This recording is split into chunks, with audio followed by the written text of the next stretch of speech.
Hi all of you welcome back to Rama Reddy maths academy.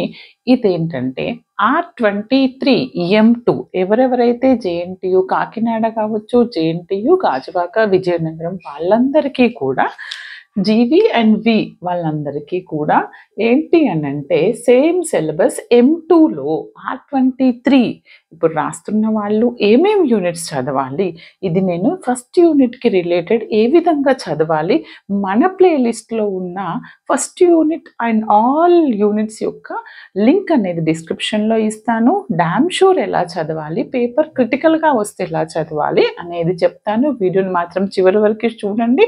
Compulsory like, share, subscribe. ఇంకొకటి ఏంటి అని అంటే first of all మాకు exam ముందే చూస్తున్నా అన్న వాళ్ళకి కూడా నేను లాస్ట్ మినిట్ ప్రిపరేషన్ ఇస్తాను. ఇదేంటంటే హౌ టు పాస్, ఒక ప్లాన్ చేసుకొని చదవండి. M1 అంత ఈజీగా ఉండదు, M1 పాస్ అయినంత ఈజీగా మీరు పాస్ గారు, మీకు ఆల్రెడీ చెప్పాను. ఫస్ట్ మీరు M2 all even old and new playlist ప్రతి ఒక్కటి మన దాంట్లో అవైలబుల్ ఉంది. మీకు ఫస్ట్ సెమ్లో కూడా చెప్పాను, M2 అనేది కంపల్సరీ మెంబర్షిప్ ఉంటుంది. తీసుకొని more and more problems practice చేయండి, అప్పుడే మీరు పాస్ అవుతారు. ఆల్ డిఫరెన్షియేషన్, ఇంటిగ్రేషన్ ఉంటుంది కాబట్టి ఏ ఒక్కటి మిస్ చేయొద్దు.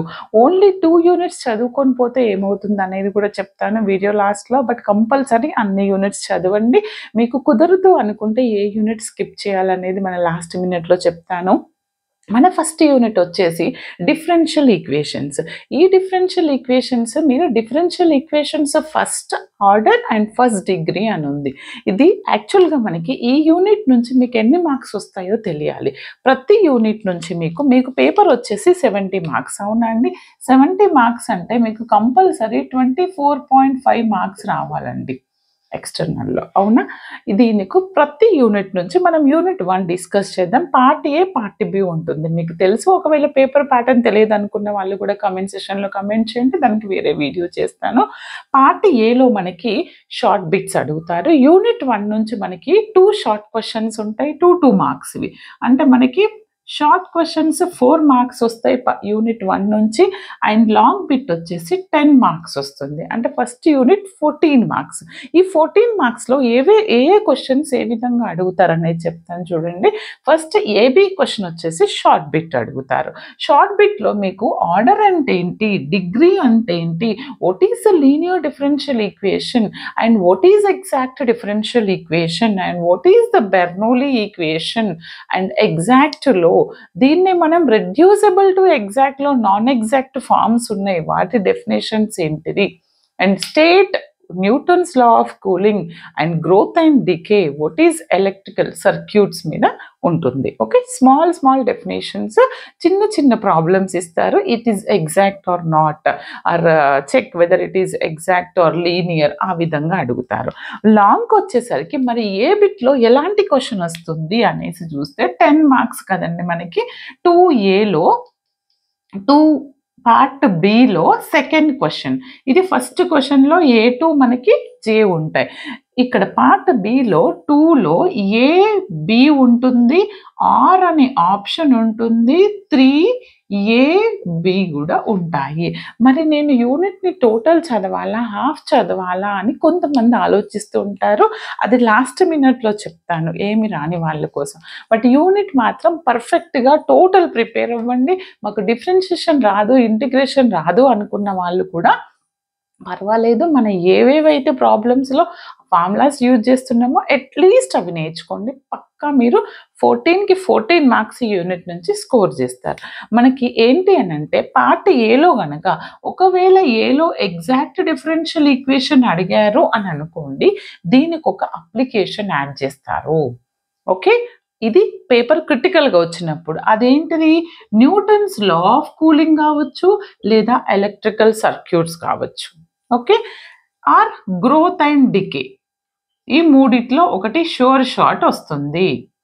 మీకు ఎలక్ట్రికల్ సర్క్యూట్స్ ఉందో ఎల్సిఆర్ ఉందో ఒకసారి చెక్ చేసి నాకు కమెంట్ సెషన్లో కమెంట్ చేయండి. ఐ థింక్ ఎలక్ట్రికల్ సర్క్యూట్స్ ఉంది. ఈ విధంగా ఇంకా ఏంటి అని అంటే ఈ క్వశ్చన్ ఎలా అడగొచ్చు, ఇక్కడ లీనియర్ ఆర్ బెర్నౌలీలో ఒకటి అడుగుతారు అనుకోండి, దీనికి మీ అదృష్టం బాగుంటే రెడ్యూసబుల్ టు ఎగ్జాక్ట్ యాడ్ చేయొచ్చు, పేపర్ ఈజీగా ఉన్నప్పుడు. క్రిటికల్‌గా ఉంది అనంటే మళ్ళీ ఈ మూడిట్లో ఇక్కడ Newton's law of cooling, growth and decay వచ్చింది అంటే ఇక్కడ ఎలక్ట్రికల్ సర్క్యూట్స్ అడుగుతారు. ఓకే. ఇది టఫ్ ఇచ్చినప్పుడు. దీన్నే ఈజీగా ఏ విధంగా అడగొచ్చు అనంటే మనకి ఇప్పటి వరకు వచ్చినటువంటి ఇది మీకు జేఎన్‌టీయూ కాకినాడ వాళ్ళకు రిపీట్ అవ్వలే. బట్ ఇవే క్వెషన్స్ మనకి మీకు M2లో కొన్ని రెగ్యులేషన్స్‌కి ఉన్నాయి. అది చూసినట్లయితే ఏ విధంగా అడుగుతారు అనంటే చూడండి, మాక్సిమం ఈ ప్యాటర్న్ వస్తుంది.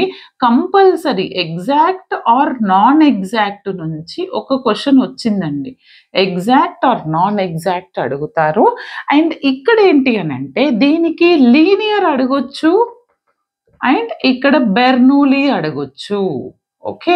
అండ్ ఇక్కడ వచ్చేసి అప్లికేషన్స్. ఏంటి ఆ applications? Newton's law of cooling, growth and decay, electrical circuits. Okay.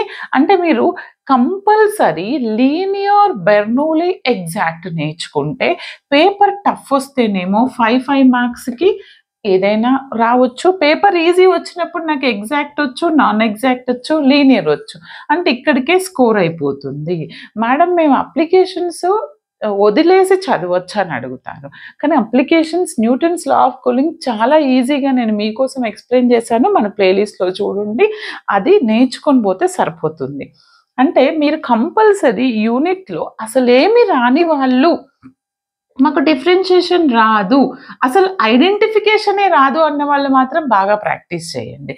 Exact, ఇంకొకటి రెడ్యూసబుల్ టు ఎగ్జాక్ట్, దీన్నే మనం నాన్ ఎగ్జాక్ట్ అంటాము. అవునా? అండ్ ఇంకా లీనియర్ ఒకటి, బెర్నూలీ ఒకటి. ఈ 4 వస్తే మీకు మీ అదృష్టం బాగుంటే 10కి 10 మార్క్స్ వస్తాయి. లేదంటే 7 మార్క్స్ పక్కా వస్తాయి. ఎందుకని? ఇక్కడ 5 మార్క్స్ అండ్ షార్ట్‌లో కంపల్సరీ ఒక క్వెషన్ వస్తుంది. అంటే మీరు ఇప్పటి నుంచి అసలు ఎగ్జాక్ట్‌లో ఎన్ని ప్రాబ్లమ్స్ ఉన్నాయి, ఎన్ని ఫార్ములాస్ ఉన్నాయి, ఎగ్జాక్ట్ అని ఎప్పుడు చెప్తాము, ఎగ్జాక్ట్ కాకుండా ఉన్నప్పుడు నాన్ ఎగ్జాక్ట్‌లో ఎన్ని మెథడ్స్ ఉన్నాయి, ఏదేది ఎప్పుడు అప్లై చేశానని మన old playlist and new playlist కూడా ఇస్తున్నాను డిస్క్రిప్షన్‌లో. అవి ప్రాక్టీస్ చేయండి. అవి ఆల్రెడీ రిపీటెడ్ క్వెషన్స్ నేను సాల్వ్ చేశాను. తర్వాత లీనియర్, బెర్నూలీ. మీరు ఈ యూనిట్‌లో ఏది వదిలేసినా ఇవి వదిలేయొద్దు. ఇవి వచ్చినాయి అని అంటే మీకు Newton's law of cooling, growth and decay, electrical circuits కూడా చూసుకోండి. ఏమీ రాకపోయినా న్యూటన్స్ లా ఆఫ్ కూలింగ్ అసలు వదిలేయకండి. ఓకేనా? మరి ఎలక్ట్రికల్ సర్క్యూట్స్ నేను ఇంకా కవర్ చేయలేదు. కొన్ని వీడియోస్‌లో ఉన్నాయో చెక్ చేసుకోండి. లేకపోతే కామెంట్ సెక్షన్‌లో కామెంట్ చేయండి. అది నేను మీకు పోస్ట్ చేస్తూ ఉంటాను. మన ఛానల్‌ని మీరు చూస్తూ ఉండండి. నేను ఈ ఎగ్జామ్స్ లోపు మీకు పోస్ట్ చేయడం జరుగుతుంది. షార్ట్‌లో ఎలాంటి క్వెషన్స్ వస్తాయి అనేది కూడా నేను డిస్క్రిప్షన్‌లో వీలైతే పీడీఎఫ్ లింక్ ఇస్తాను. ఓల్డ్ పేపర్స్, అది జేఎన్‌టీహెచ్ కావచ్చు, కాకినాడ కావచ్చు, అనంతపురం, అందులోకి వెళ్ళి యూనిట్ వైజ్ చెక్ చేసుకోండి. ఏం లేదండి, ఎగ్జాక్ట్ అంటే ఏంటిది? Define exact. లేదా ఒక ఈక్వేషన్ ఇచ్చేసి ఎండిఎక్స్ ఎన్డివైలో ఇస్తాడు. Is it exact or linear? మీరే చెక్ చేయాలి. సాల్వ్ అని అడుగుతారు, ఎగ్జాక్ట్ అని మెన్షన్ చెయ్యరు. ఆర్ లీనియర్ ఈక్వేషన్‌లో ఐఎఫ్ ఏంటి? ఆర్ 1/mx - ny అనేది దేనికి అవుతుంది ఐఎఫ్? ఇలాంటి క్వెషన్స్ వస్తాయి. Okay. And define Bernoulli general form. ఓకేనా? And state and prove Newton's law of cooling. ఇలాంటి క్వెషన్స్ షార్ట్‌లో వస్తే ఈ యూనిట్‌ని పర్ఫెక్ట్‌గా ప్రిపేర్ అవ్వండి. మన ప్లేలిస్ట్‌లో ఉన్న ఈచ్ అండ్ ఎవ్రీ ప్రాబ్లమ్ చేస్తే 14కి 14 మార్క్స్ డామ్ షూర్ వస్తాయండి. వీడియోని మాత్రం మీ క్లాస్ ఫ్రెండ్స్‌కి, గ్రూప్స్‌కి అందరికీ ఫార్వర్డ్ చేయండి. All the best. Thanks for watching.